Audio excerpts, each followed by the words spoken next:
So sitting down to meditate, make our lives as simple as possible. Formal meditation simply means that we try to minimize the obstructions, external obstructions to awareness, and maximize the supporting conditions. So, trying to do the same thing in daily life. There should be a continuity, but we have very little power over our surroundings. So it's very difficult in daily life to reduce, minimize opposing factors and increase or maximize supporting factors. But in meditation, we can do that. We try to do that. So we sit in a place which is not too hot, not too cold, not too stuffy,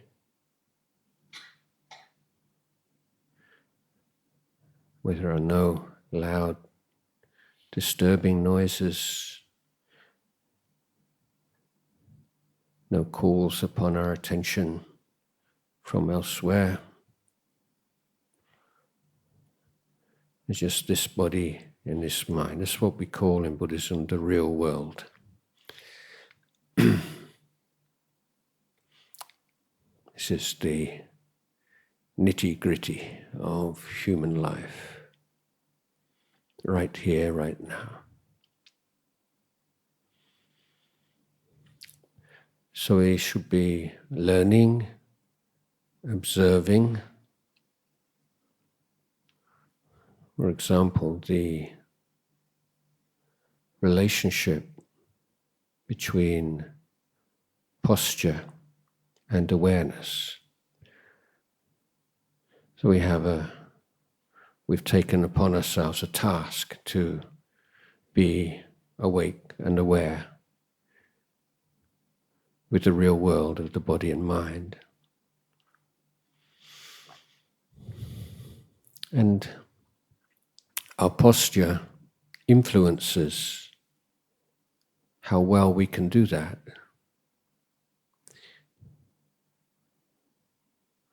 Firstly, it's very clear that if we don't sit straight, if we're curled over, it's very easy to become sleepy. If we sit straight, it doesn't mean that we'll never be sleepy, but it reduces the likelihood. On the other hand, if we put too much effort into sitting straight and become rigidly straight, then there's another problem. The breathing is not natural, becomes constricted. We feel rather tense. So we're getting this feedback moment by moment. Sit straight, yeah, that makes me more bright, more alert, but not too straight because that makes me tense. So is there any other tension in the body? We can just sweep through the body and check. And be aware, are there any areas in your body that you've noticed that stress tends to accumulate? Is it in the forehead, in the jaw, in the neck, in the shoulders? That's a common one. In the chest. And so tension, physical tension, is an obstruction to the practice. We can let go of physical tension by consciously tensing even more and then release.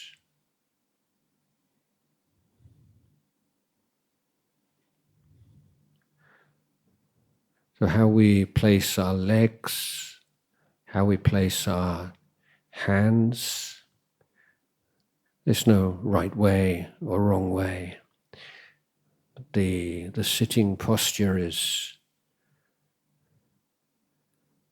one that provides us with a triangular base for the body. So we want a stable base. That's the point.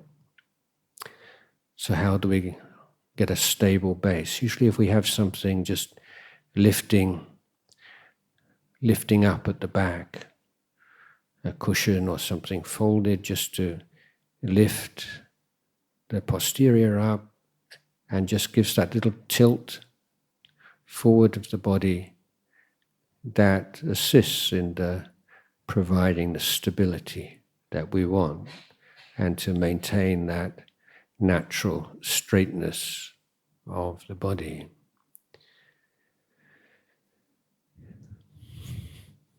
So if the knees are below the bottom, that's the best. If we cross the legs, then can cross them in full lotus. Feels kind of good to be able to do that, but it's by no means essential. There's always half lotus, or just to have one leg crossed in front of the other. It's called a Burmese posture. You can experiment, see what works, but there'll be no posture in which there is zero discomfort. So don't be looking for zero discomfort and constantly changing posture in order to find that unattainable ideal.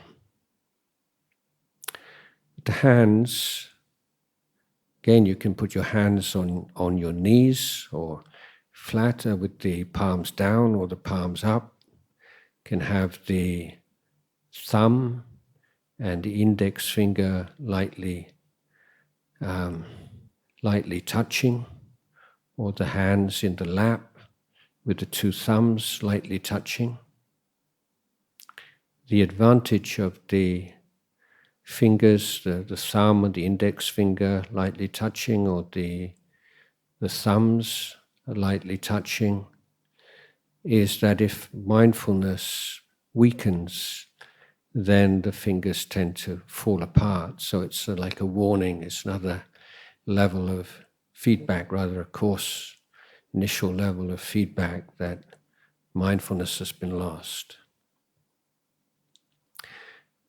But again, having the thumbs or fingers lightly touching, it's an option. You can find what works for you. So you want that straightness, and with the head tucked slightly forward, but you can imagine as if there is something pulling the head towards the ceiling. So imagine a magnet in the ceiling, and your head's iron. Maybe that doesn't work so well, but just imagine your head being pulled upwards slightly, rather pleasantly.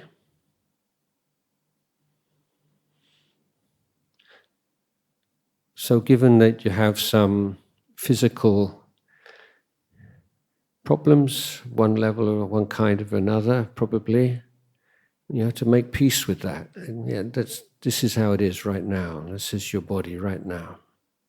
Getting older, not what it was, maybe, but that's okay. It's good enough. So being able to recognize, come to peace with all the imperfections of our body, the physical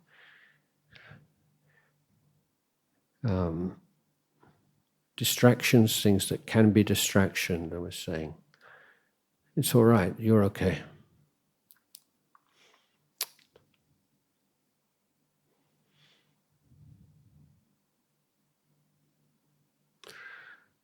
Now at the beginning of a retreat, then there's a lot of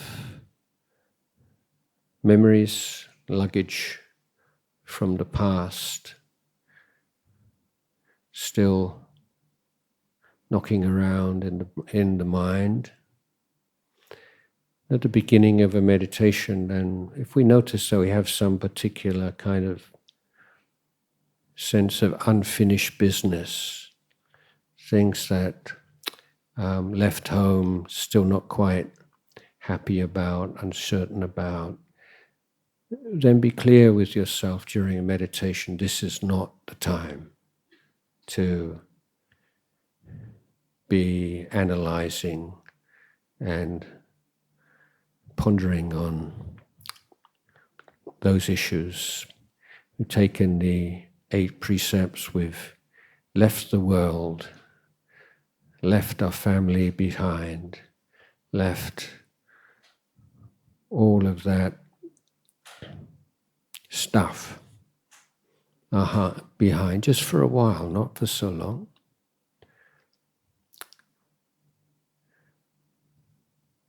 But having made the effort to come here, it would be a shame to bring all that with us. It'd be a waste of time.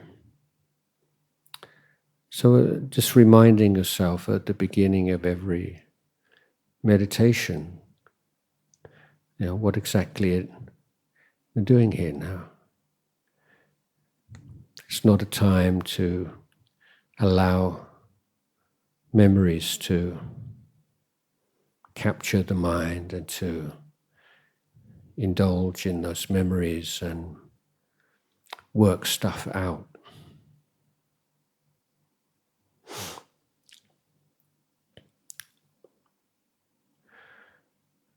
So then what is it that we are doing? We're sitting in an appropriate posture as best as our poor bodies will allow us, as straight and naturally straight as we can, as still as we can. And what exactly is the purpose? The purpose is, I would suggest, learning how to put forth right effort. And right effort, samavayama in Pali, four kinds. The effort to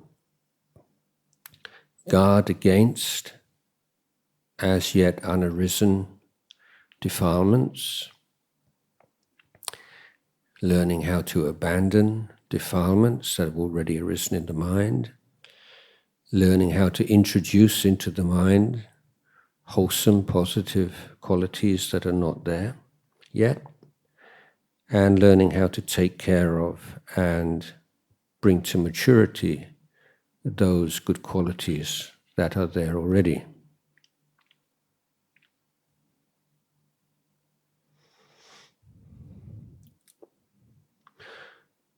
So the Buddha, in his very first teaching, revealed the Four Noble Truths, which we can summarize even more succinctly as suffering arises through defilement, liberation, true happiness arises through virtues or kusala dhammas. Now, if we accept that as our basic premise, then we can see why exactly we need to develop the skill of preventing defilements, which are the cause of suffering from arising in the first place, and learning how to abandon those that have arisen already. And as liberation, true happiness arises from virtues, then you can see why we need to have some systematic approach to introducing into the mind wholesome qualities that are not there yet, and why we need to take care of those that have appeared already and to cultivate them further. So the meditation practice from the beginning is conducted within the framework of the four right efforts. Now, in order to have developed these skills, we give the mind a very simple task. The simpler, the better. For example, as you breathe in, you know you breathe in, and you breathe out, and you know you breathe out. So we're taking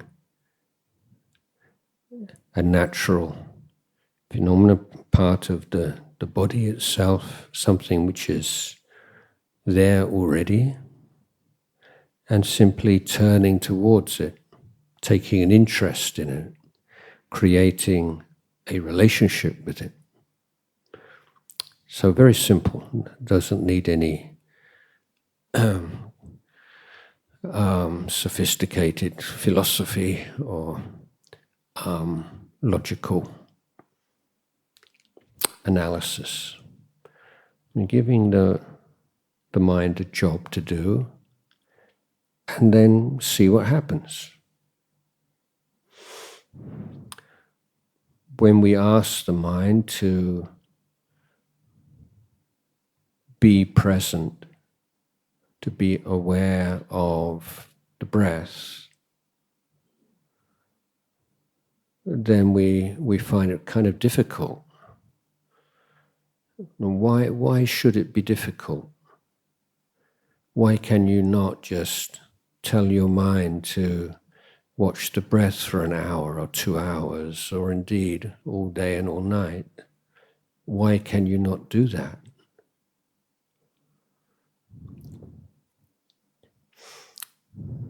Well, the answer, of course, is human defilement. But in particular, what we call the 5 hindrances.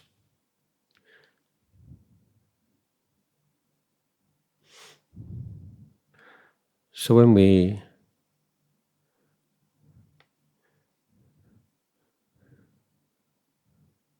bring the mind to the breath,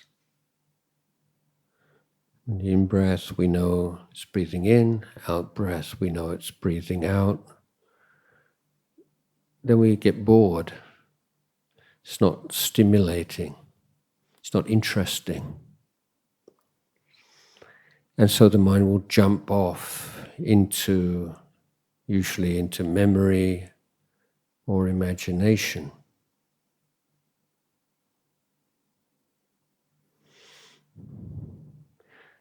And a memory arises in the mind, and we make a story out of it, and we enjoy the memory, or a thought, some kind of imagination, imaginary fantasy. The mind enjoys that. So we learn something immediately. When the mind is given a task which it doesn't find sufficiently stimulating, it will run away and look for pleasure in the past and the future, in memory or imagination and thought. So this is the first challenge. How can we maintain awareness on an object which is not particularly interesting, or not interesting at all? How do we prevent the mind from running off, looking for some small pleasure, some small stimulation from memory or thought?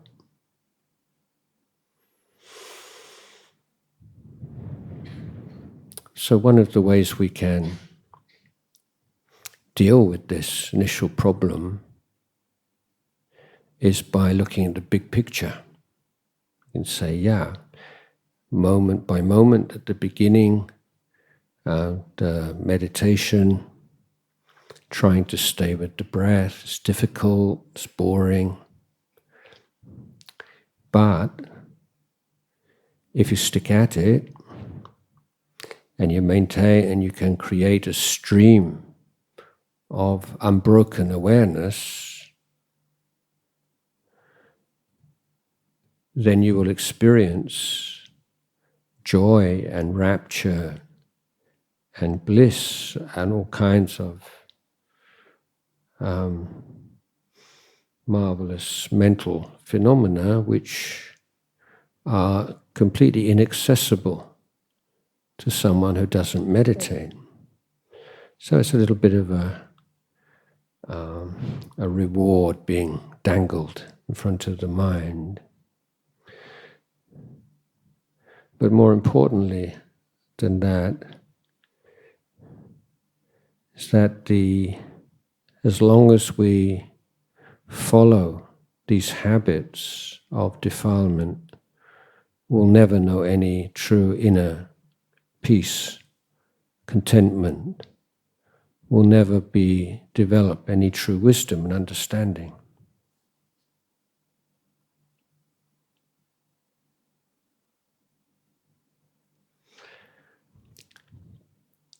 So initially, to prevent these as yet unarisen defilements from arising, we need to give some thought to creating a relationship with the breath, kind of outflank the uninteresting nature of the breath, which makes it difficult for us to stay with it. So one of the methods that teachers have recommended is to use a mantra. So just the in-breath, the most popular mantra is using the word Buddha or Buddho. Buddho is just a case in the Pali language. It's like the nominative form of Buddha. So when in the subject of a sentence ending with an A, you put an O on the end of it. So Buddha becomes Buddho, divide into two. But the point about Buddha and Buddho is that it is a word with a profound or extremely, the most profound meaning possible. And Buddho is the awakened one. It's awakening.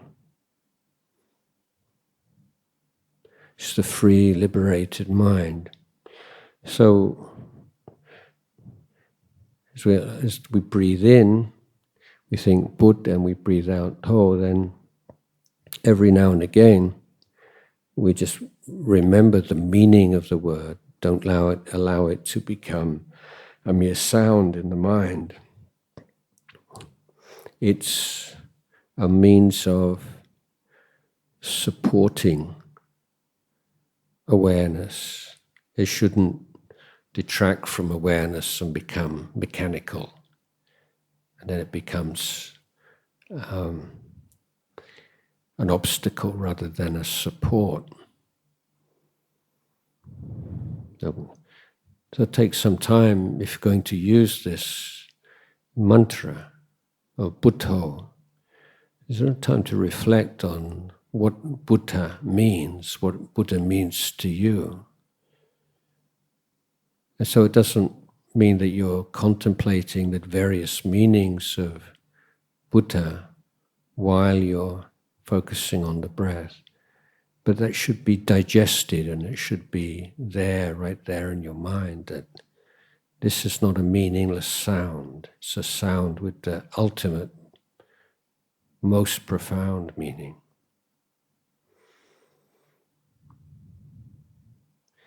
as an alternative for Thai meditators, then I have suggested substituting the word Boon rule. So on the in-breath, you Borigam, you use a rule, and on the out-breath, Boon. Because the Buddha is Buru, Boon, Bahn. So the in-breath, rule, out-breath, Boon. So that's a more immediate reminder of the meaning of the phrase.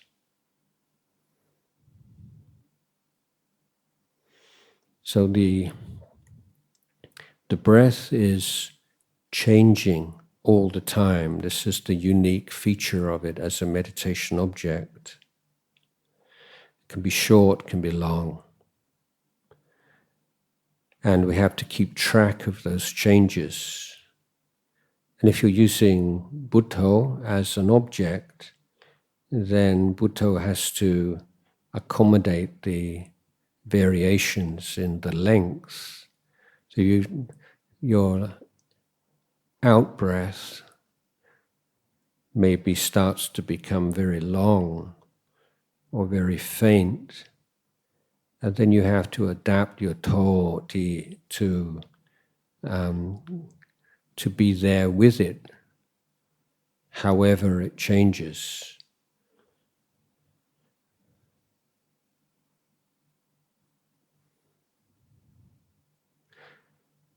So using a mantra, a two-syllable mantra, you can use another mantra if you want. You have a profound two-syllable word which would fulfill the same function.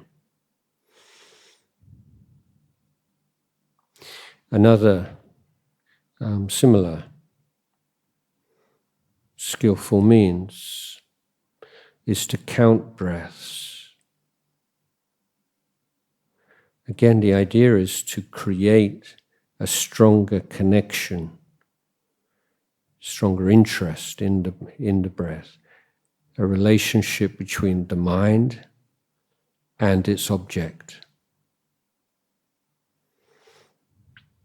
So if you have the relatively untrained mind and the sensation of the breath as it manifests at the tip of the nose or the top lip, that's not sufficient to maintain a continuity of awareness. And you can use a word like Buddho or counting. And there are many different counting methods. And again, it's not that any are right or any are wrong, although most meditation teachers will suggest that counting beyond 10 becomes distracting. One method is to begin by counting 1 on the in-breath and 1 on the out-breath, then 2 on the in-breath, 2 on the out-breath, 3, 3, 4, 4, 5, 5. And if you get distracted, you forget, then it's back to the beginning until you can get 5 consecutive mindful breaths. Now, if you can get to 5, then start again and count 1, 1, 2, 2, up to 6, 6.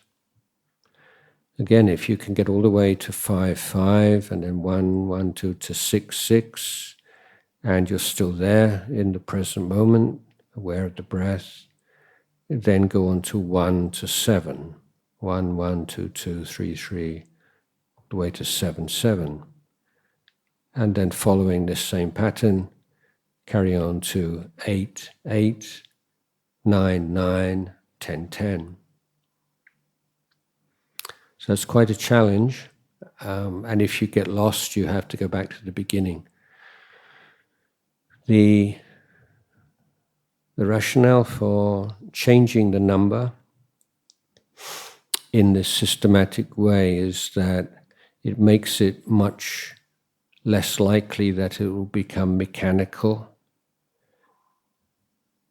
because you have to constantly have that sharpness to remember whether you are counting up to 5 or up to 6 or up to 7 and so on.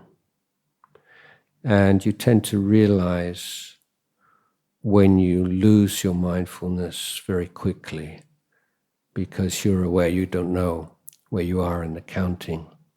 So if you're using the sensation of the breath as your object, or a meditation word, you can get lost for some time before realizing.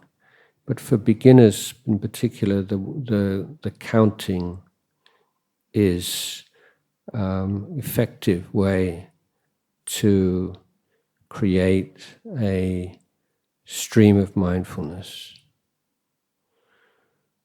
Now, whether you are using the mantra to stabilize the mind, to create a bond between the mind and the breath, or you are counting, there will come a certain point in which it feels tiresome and heavy, unnecessary. And that's when you can simply focus on the sensation of the breath. And now as your mindfulness has developed, you find that the breath is actually a lot more satisfying an object than seemed possible when you began to meditate. The subtleties in the breath, the subtle variations in the breath, the coolness of the in-breath, the warmth of the out-breath, the variations in its length and its coarseness and subtlety. Now these things provide sufficient information, sufficient to enable the mind to stay with the breath.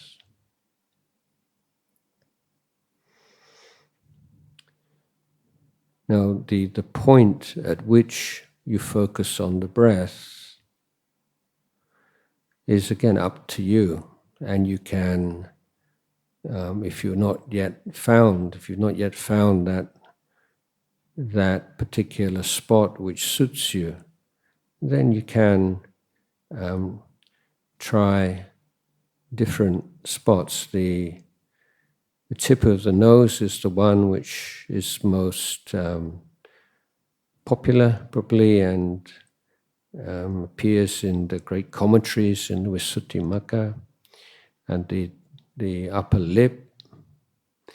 But we can also be aware of the breath in the chest area or in the abdominal area. But find a spot where you just feel this is, I can work here. This is a place I can be. And if you develop the practice, apply yourself to it, then you'll find a familiarity with that place and it becomes like a home. And coming back to the breath at the nostril or the lip or the chest area or the abdomen, so it feels like coming home, grounding yourself in the real world.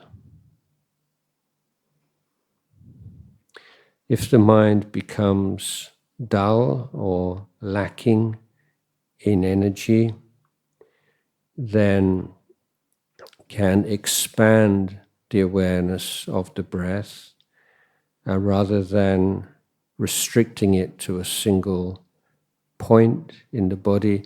Feel the breath throughout the body, from the top of the head to the feet, as if the body is an oxygen balloon which expands and contracts. Try to recognize, observe the energy associated with the breath, which can feel right throughout the body. So you can do a more systematic sweeping through the body from the head down to the feet according to the style, the technique of Ajahn, for instance, or just a more general awareness of the breath in the head and the neck and the shoulders and the arms and the hands and the torso and the bottom and the legs and the feet and the toes, and just feel that all together. And that can be, it's a very pleasant feeling, and one can be helped to take the mind out of dullness and sleepiness, which can often occur when you are focusing particularly on the end of the nose or the lips. Focusing in the head area can easily bring dullness to the mind. So just expanding the awareness, feeling it throughout the breath, imagining it, sensing it, not the coarse breath, but the prana, the whole energy of which the breath is the coarsest manifestation throughout the body. So there are many different approaches to this technique of using awareness of the breath as a means to learn right effort, as a means to protect the mind against defilement, as a means to allow us to abandon defilements that do arise, to deal effectively with the 5 hindrances, to bring the 7 bojjhangas, the enlightenment factors, into the mind and learn how to cultivate them.